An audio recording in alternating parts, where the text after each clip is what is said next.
Okay, here's my problem.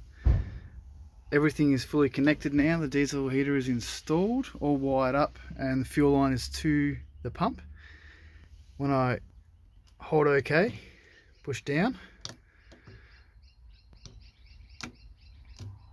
and then turn it on priming, there's a click inside there, but then no fuel.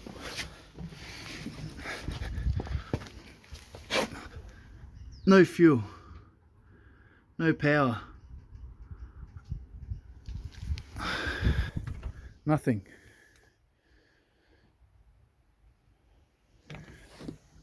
Just flashes. This flashes off. Okay, E-04. Please help.